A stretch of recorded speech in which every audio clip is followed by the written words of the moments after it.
Hello friends, welcome to my channel.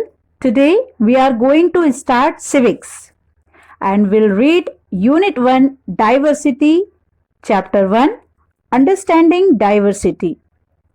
Diversity means विविधता.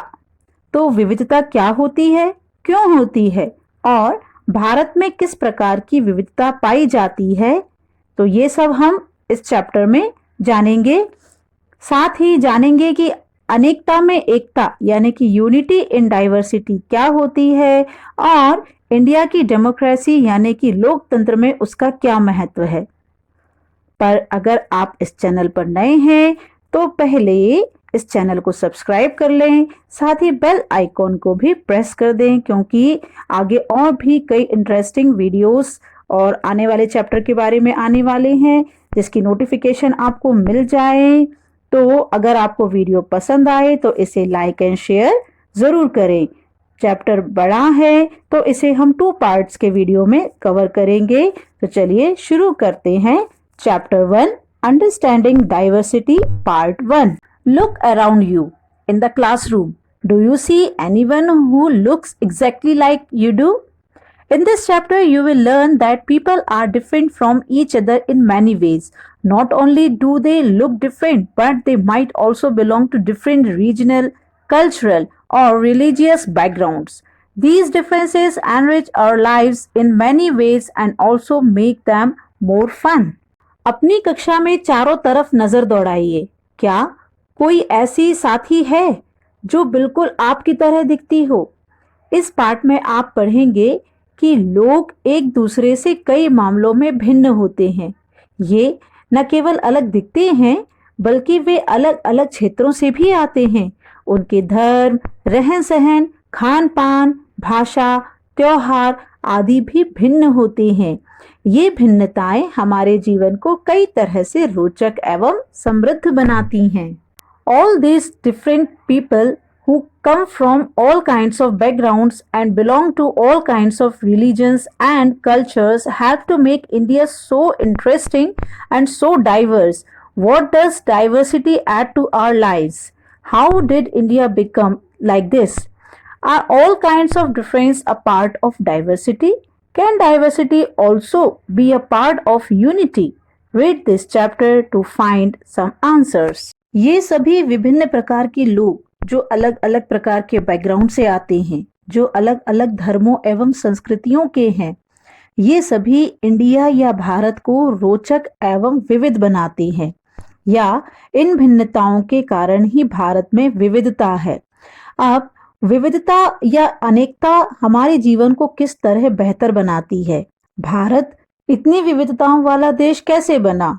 क्या सभी तरह की भिन्नताएं विविधता का ही भाग होती हैं? चलिए कुछ उत्तर पाने के लिए हम इस चैप्टर को पढ़ते हैं. 3 children around your age have drawn the figures above. Use the empty box to draw your human figure. Is your drawing similar to any of the others? The chances are that your drawing is quite different from the other 3 which you can see are quite different from each other. This is because each one of us has a unique drawing style. We not only don't look exactly like each other, but also differ in terms of the language we speak, our cultural backgrounds, the religious rituals we observe, and of course the way we draw. आपकी उम्र के 3 बच्चों ने ऊपर दिए गए चित्र बनाए हैं. यहाँ पर एक खाली बॉक्स दिया गया है, इसमें आप भी अपना चित्र बनाइए. आपकी बुक में एक खाली बॉक्स है, इसमें आप अपना चित्र बनाइए. क्या आपका चित्र अन्य 3 चित्रों जैसा ही है? हो सकता है कि आपका चित्र इन तीनों से बहुत भिन्न हो, जैसे कि ये 3 चित्र भी आपस में एक दूसरे से नहीं मिलते. ऐसा इसलिए है कि हम सबका चित्रकारी करने का अपना अपना तरीका होता है. हम एक दूसरे से समान नहीं दिखते. यहाँ तक कि हमारी भाषाएं, हमारी सांस्कृतिक विरासतें, हमारे धार्मिक रीति रिवाज, खान पान और हमारा ड्रॉ करने का तरीका भी एक दूसरे से भिन्न होता है. Fill out the following information about yourself. When I go out, I like wearing. At home, I speak in. My favorite sport is I like reading books about. अपने बारे में निम्नलिखित जानकारी दीजिए।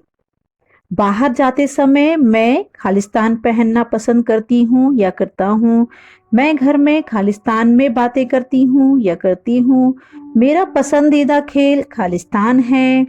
मुझे खालिस्तान के बारे में किताबें पढ़ना पसंद है। तो यहाँ इस बॉक्स में आपको अपनी अपनी जानकारी देना है। Now ask your teacher to help you check how many of you have similar answers. Is there anyone whose list matches yours exactly? Probably not, but many of you may have similar answers. How many like reading the same kind of books? How many different languages are spoken by the students in your class? अपनी अध्यापिका की सहायता से यह पता कीजिए कि आप में से कितनी साथियों के जवाब एक जैसे हैं। क्या कक्षा में कोई ऐसी साथी भी है जिसकी सूची आपकी सूची से हूबहू मिलती हो? शायद नहीं हो। हालांकि ऐसा होगा कि कई साथियों के कुछ जवाब आपके जवाबों से मिलते जुलते होंगे। कितने साथियों को आपके जैसी किताब पढ़ना पसंद है? आपकी कक्षा के विद्यार्थी कुल मिलाकर कितनी भाषाएं बोलते हैं? By now you must have recognized the many ways in which you are quite like some of your classmates and other ways in which you are different from them. इनसे अब आपको यह अंदाजा लग गया होगा कि कई मामलों में आप अपने साथियों की तरह हैं और कई मामलों में आप उनसे बिल्कुल अलग हैं। Making friends. Do you think it would be easy for you to make friends with someone who was very different from you? Read the following story and think about this. क्या आपको लगता है कि किसी ऐसे इंसान से दोस्ती करना आपके लिए आसान होगा जो आपसे बहुत भिन्न है? तो एक कहानी पढ़ते हैं और इसके बारे में सोचते हैं। This is a very interesting story. Let's read it.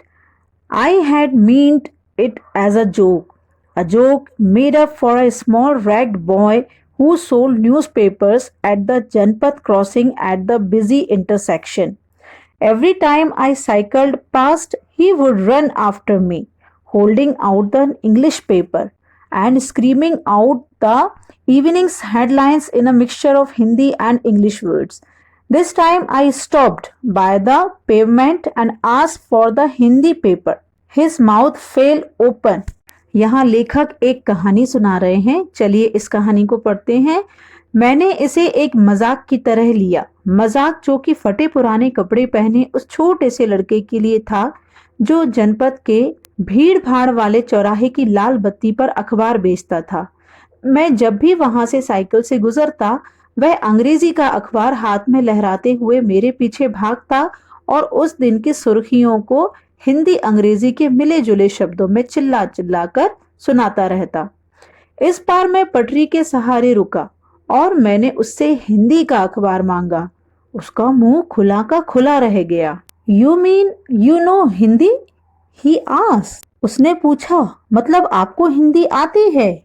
Of course, I said, I paid for the paper. बिल्कुल, मैंने अखबार के पैसे देते हुए कहा। Y? What did you think? क्यों? तुमने क्या सोचा? He paused. But you look so अंग्रेज? He said, You mean you can even read Hindi? पर आप लगते तो बड़े अंग्रेज हैं, वह बोला। मतलब कि आप हिंदी भी पढ़ सकते हैं? Of course, I can. I said this time a little impatiently. I can speak, read and write Hindi. Hindi is one of the subjects I study in school. हाँ बिल्कुल पढ़ सकता हूँ। इस बार मैं थोड़ा अधीर होते हुए बोला। ऐसा लेखक कह रहे हैं। मैं हिंदी बोल सकता हूँ, पढ़ सकता हूँ और लिख भी सकता हूँ। मैंने स्कूल में दूसरे सब्जेक्ट के साथ हिंदी भी पढ़ी है। Subjects? He asked. How could I explain what a subject was to someone who had never been to school? Well, it is something. I began, but the lights changed and the honking behind me grew 100-fold and I let myself be pushed along with the rest of the traffic. Subject? उसने पूछा। अब जो कभी school नहीं गया उसको मैं क्या समझाता कि सब्जेक्ट क्या होता है? वह कुछ होता है। मैंने शुरू किया ही था कि बत्ती हरी हो गई और मेरे पीछे गाड़ियों के हॉर्न का शोर 100 गुना बढ़ गया। मैंने भी अपने आप को ट्रैफिक के साथ आगे बढ़ने दिया। The next day he was there again, smiling at me and holding out a Hindi paper. भैया, he said, आपका अखबार। अब बताइए ये सब्जेक्ट क्या चीज है? The English word sounded strange on his tongue. It sounded like its other meaning in English, to be ruled by someone else. अगले दिन वह फिर से वहां पर था। वह मुस्कुरा रहा था और मेरी तरफ हिंदी का अखबार बढ़ाते हुए उसने कहा, भैया आपका अखबार। अब बताइए ये सब्जेक्ट क्या चीज है? अंग्रेजी का यह शब्द उसकी जबान पर अजीब लग रहा था। ऐसा लगा मानो अंग्रेजी में सब्जेक्ट शब्द का जो दूसरा अर्थ है प्रजा, उस अर्थ में वह उसका प्रयोग कर रहा है। Oh, it's just something to study, I said. And then, because of red light had come on, I asked him, have you ever been to school? Never, he answered. And he added proudly, I began working when I was so high. He measured himself against my cycle seat. First, my mother used to come with me, but I can do it all alone. Oh, यह कुछ पढ़ाई लिखाई से संबंधित है, मैंने कहा। उसके बाद चूंकि बत्ती लाल हो गई थी, सो मैंने पूछा, तुम कभी स्कूल गए हो? कभी नहीं, उसने जवाब दिया। फिर बात बढ़ाते हुए उसने गर्व से कहा, मैं जब इतना ऊंचा था तभी से मैंने काम करना शुरू कर दिया था। उसने मेरी साइकिल की गद्दी के बराबर अपने आप को नापा। पहले मेरी माँ मेरे साथ आती थी, लेकिन अब मैं अकेले ही कर लेता हूँ। Where is your mother now? I asked. But then the lights changed and I was off. I heard him yell from somewhere behind me. She is in Meerut with. The rest was drowned out. अभी तुम्हारी माँ कहाँ है? मैंने पूछा, पर तब तक बत्ती हरी हो गई और मैं चल पड़ा। मैंने उसे अपने पीछे कहीं से चिल्लाते हुए सुना, वह मेरठ में है, और उसके साथ बाकी ट्रैफिक के शोरगुल में डूब गया। My name is Samir, he said the next day, and very shyly he asked, what's yours? It was incredible. My bicycle wobbled. My name is Samir too. I said, what? His eyes lit up. Yes, I grinned at him. It's another name for Hanuman's father, you know. So, now you are Samir Ek and I am Samir Do, he said triumphantly. Something like that, I answered, and then I held out my hand. हाथ मिलाओ, समीर दो. His hand nestled in mine like a little bird. I could still feel its warmth as I cycled away. मेरा नाम समीर है, उसने अगले दिन कहा और बड़े शर्माते हुए मेरा नाम पूछा। आपका नाम क्या है? यह तो बड़े आश्चर्य की बात थी। मेरी साइकिल डगमगाई। मेरा नाम भी समीर है, मैंने बताया। क्या? उसकी आंखें एकदम से चमक उठी। हाँ, मैंने मुस्कुराते हुए कहा, तुम्हें पता है समीर का अर्थ है हवा, पवन, और पवन पुत्र कौन है जानते हो? हनुमान। तो अब से आप समीर एक और मैं समीर दो, उसने खूब खुश होते हुए कहा। हाँ ठीक है, मैंने जवाब दिया और अपना हाथ आगे बढ़ाया। हाथ मिलाओ समीर दो। उसका एक छोटा सा हाथ मेरे हाथ में एक नन्ही चिड़िया की तरह समा गया। मैं साइकिल चलाकर आगे बढ़ चुका था, पर उसके हाथों की गर्माहट अब तक महसूस कर रहा था। The next day he did not have his usual smile for me. There is trouble in Meerut, he said. Many people are being killed there in the riots. I looked at the headlines. Communal riots. It blazed. But Samir, I began. I am a Muslim, Samir, he said in answer. And all my people are in Meerut. His eyes filled with tears, and when I touched his shoulder, he would not look up. अगले दिन उसके चेहरे पर उसकी चिर परिचित मुस्कान नहीं थी। मेरठ में बड़ी गड़बड़ हो गई है, उसने कहा। वहां दंगों में बहुत लोग मारे गए हैं। मैंने मुख्य अखबार की सुर्खियों की तरफ देखा। बड़े बड़े अक्षरों में लिखा था, सांप्रदायिक दंगे। लेकिन समीर, मैंने शुरू किया ही था। मैं मुस्लिम समीर हूं, वह बोल पड़ा। और मेरे सभी लोग मेरठ में हैं। उसकी आंखें भर गईं। जब मैंने उसके कंधे पर हाथ रखा, उसने नजर ऊपर नहीं उठाई। He was not at the crossing the day after, neither the day after, nor ever again. And no newspaper in English or Hindi can tell me where my Samir Do has gone. अगले दिन वह चौराहे पर नहीं था, न उसके अगले दिन वह दिखा और न आगे फिर कभी। अंग्रेजी या हिंदी का कोई अखबार मुझे नहीं बता सकता कि मेरा समीर दो आखिर कहाँ गया। Name 3 ways in which Samir Ek and Samir Do were different. Did these differences prevent them from becoming friends? Sameer एक और समीर दो में कोई 3 अंतर लिखिए। क्या ये अंतर उन्हें दोस्त बनने से रोक पाए? इसका जवाब ढूंढते हैं। While Samir Ek is more familiar with English, Samir Do speaks Hindi. Although they both are more at home in different languages, they still communicated with each other. They made the effort to do so because this was what was important to them. जहां समीर एक को अंग्रेजी ज्यादा अच्छी आती है, वहीं समीर दो हिंदी बोलता है। हालांकि दोनों की भाषाएं अलग हैं, फिर भी दोनों एक दूसरे से बात कर पाए। उन्होंने इसके लिए प्रयास किया क्योंकि उनके लिए बात करना महत्वपूर्ण था। समीर एक एंड समीर दो also come from different religious and cultural backgrounds. While Samir Ek is a Hindu, Samir Do is a Muslim. Different religious and cultural backgrounds such as these are an aspect of diversity. Sameer एक और समीर दो की धार्मिक एवं सांस्कृतिक पृष्ठभूमियां भी अलग हैं। जहां समीर एक हिंदू है, वहीं समीर दो मुसलमान है। दोनों में दोस्ती हुई क्योंकि दोनों दोस्ती करना चाहते थे। खान पान, पहनावा, धर्म, भाषा आदि की ये भिन्नताएं विविधता के पहलू हैं। Make a list of the festivals that might have been celebrated by the two boys, Samir Ek, Samir Do. Can you think of a situation in which you made friends with someone who was very different from you? Write a story that describes this.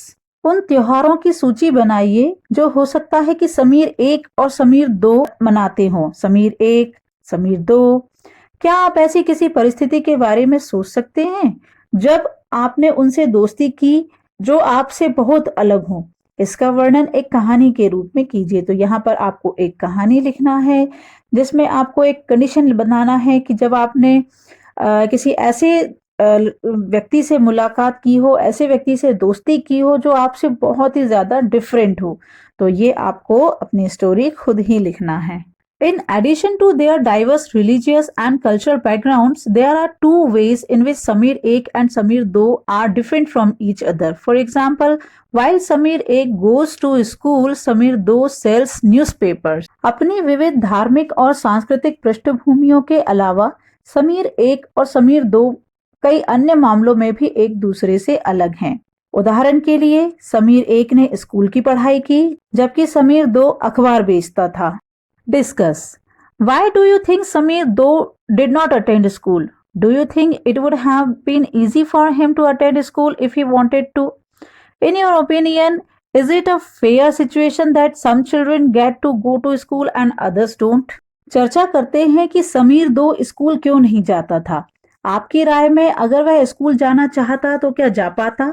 क्या यह सही है कि कुछ बच्चे school जा पाते हैं और कुछ जा ही नहीं पाते? इस पर चर्चा करें। Samir Do did not have the opportunity to attend school. Perhaps you have noticed that there are several people in the area where you live who are poor and who don't have enough to eat or wear, and sometimes not even a place to live. This difference is not the same as the one we have seen earlier. Here we are talking not of difference but of inequality. Inequality comes out when a person does not have the resources and opportunities that are available to other persons. Sameer दो को school जाने का मौका मिला ही नहीं। आपने संभवतः अपने इलाके में ऐसे कई लोगों को देखा होगा जो गरीब हैं, जिनकी भोजन, घर और कपड़े की जरूरतें भी पूरी नहीं हो पाती। यह फर्क उस फर्क से अलग है जिसके बारे में हमने पहले पढ़ा। यह विविधता का रूप नहीं है बल्कि गैर बराबरी का रूप है। गैर बराबरी मतलब इनइक्वालिटी, यानी बराबरी का नहीं होना। गैर बराबरी का मतलब है कि कुछ लोगों के पास ना अवसर है और ना ही जमीन या पैसे जैसे संसाधन जो दूसरों के पास हैं। इसलिए गरीबी और अमीरी विविधता का रूप नहीं है। यह लोगों के बीच मौजूद असमानता यानी कि गैर बराबरी है। The caste system is another example of inequality. According to this, society was divided into different groups depending upon the work that people did, and they were supposed to remain in those groups. So, if your parents were potters, you could only become a potter, nothing else. This system was considered irreversible, and because you were not supposed to change your profession, it was not considered necessary for you to know anything more than what you needed in your profession. This created a situation of inequality. You will read more about this and other inequalities in the following chapters. जाति व्यवस्था असमानता का एक और उदाहरण है। इस व्यवस्था में समाज को अलग अलग समूहों में बांटा गया। इस बंटवारे का आधार था कि लोग किस किस तरह का काम करते हैं। लोग जिस जाति में पैदा होते थे उसे बदल नहीं सकते थे। उदाहरण के लिए, अगर आप कुम्हार के घर में पैदा हो गए तो आपकी जाति कुम्हार की होती और आप बस यही बन सकते थे। कोई व्यक्ति जाति से जुड़ा अपना पेशा भी नहीं बदल सकता था, इसलिए उस ज्ञान के अलावा किसी अन्य ज्ञान को हासिल करना जरूरी नहीं समझा जाता था। इसे गैर बराबरी या असमानता पैदा हुई। आप इस बारे में अगले पाठों में या अगले चैप्टर्स में हम ज्यादा डिटेल में पढ़ेंगे। What does diversity add to our lives? Just like Samir 1 and Samir 2 became friends, you might have friends who are very different from you. You have probably eaten different kinds of food in their homes, celebrated different festivals with them, tried out the clothes they wear, and learned some of their languages as well. विविधता हमारे जीवन को कैसे समृद्ध करती है। जैसे समीर 1 और समीर 2 दोस्त बने, ठीक वैसे ही आपकी भी सहेलियां होंगी या दोस्त होंगे जो आपसे बहुत अलग होंगे। आपने शायद उनके घर में अलग तरह का खाना खाया होगा, उनके साथ अलग त्योहार मनाए होंगे, उनके कपड़े पहनकर देखे होंगे और थोड़ी बहुत उनकी भाषा भी सीखी होगी। Make a list of the food that you have eaten from different parts of India. Make a list of the languages besides your mother tongue that you can speak at least 1 or 2 words of. चलिए एक list बनाइए कि आपने भारत के अलग अलग प्रांतों के कौन कौन से व्यंजन खाए हैं। अपनी मातृभाषा के अलावा उन भाषाओं की भी आप एक लिस्ट बनाइए जिनके आप कुछ शब्द, 1 या 2 या इससे ज्यादा शब्द आप जानते हों। You probably like reading and hearing stories and adventures about different animals, people, and even ghosts. Perhaps you even enjoy making up stories yourself.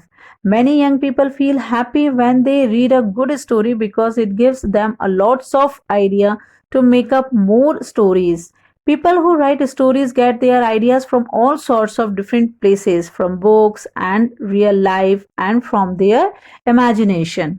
आपको शायद तरह तरह के जानवरों, रानियों, साहसिक घटनाओं या भूतों की कहानियां पसंद होंगी। संभव है कि आपको खुद कहानी बनाना भी पसंद होगा। एक अच्छी कहानी पढ़ने से हमेशा खुशी मिलती है। उसको पढ़कर और ज्यादा कहानियां बनाने के लिए नए नए विचार मिलते हैं। जो लोग कहानियां लिखते हैं वे विभिन्न स्रोतों, किताबों, वास्तविक जीवन और कल्पना से प्रेरणा लेते हैं। Some may have lived in forest close to animals and chosen to write of their fights and friendships. Others read real accounts of kings and queens and wrote stories about love and honor. Some dipped into their own childhood memories of school and friends and wrote stories of adventure. कुछ लोग जंगल में जानवरों के नजदीक रहे और उन्होंने जानवरों की दोस्ती व लड़ाइयों के बारे में कहानियां लिखी। कुछ अन्य लोगों ने राजा रानियों के वृत्तांत पढ़कर प्यार और सम्मान के किस्से लिखे। कुछ ने अपने बचपन की यादों में गोते लगाए। स्कूल और दोस्तों की मधुर यादों से निकालकर कुछ साहस की कहानियां लिखी। Imagine if all the storytellers and writers that you have heard and read so far were forced to live in a place where all people wore the same 2 colors, red and white, ate the same food, maybe potatoes, took care of the same 2 animals, for example, the deer and the cat, and to entertain themselves played snakes and ladders. What kind of stories do you think they would write? कल्पना कीजिए कि जिनकी कहानियां आपने सुनी या पढ़ी हैं, उन सभी कहानीकारों या कहानी सुनाने वालों को ऐसी जगह पर रहना पड़े जहां केवल 2 ही रंग के कपड़े पहनते हों, जैसे लाल एवं सफेद, एक तरह का खाना खाते हों, शायद आलू, समान रूप से केवल 2 पशु पक्षी को पालते हों, उदाहरण के लिए हिरन और बिल्ली, और केवल सांप सीढ़ी खेल से अपना मनोरंजन करते हों। ऐसी जगह रहकर वे कैसी कहानियां लिख पाएंगे? Imagine that you are a writer or an artist who lives in a place described above. Either write a story or draw a picture of your own life here. Do you think you would enjoy living in a place like this? List 5 different things that you would miss the most if you lived here. मान लीजिए कि आप एक चित्रकार या कहानीकार हैं जो इस जगह पर रहते हैं। ऐसी जगह के जीवन पर एक कहानी लिखिए या चित्र बनाइए। आप क्या सोचती हैं कि आपको ऐसी जगह में रहने में मजा आएगा? तो उन 5 चीजों की सूची बनाइए जिनकी कमी ऐसी जगह में सबसे ज्यादा खलेगी।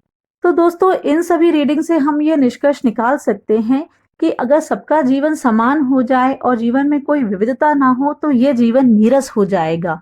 इसलिए जीवन को रोचक, इंटरेस्टिंग बनाने के लिए उसमें वैरायटी का होना बहुत जरूरी है, और इसी वैरायटी का दूसरा नाम है डाइवर्सिटी।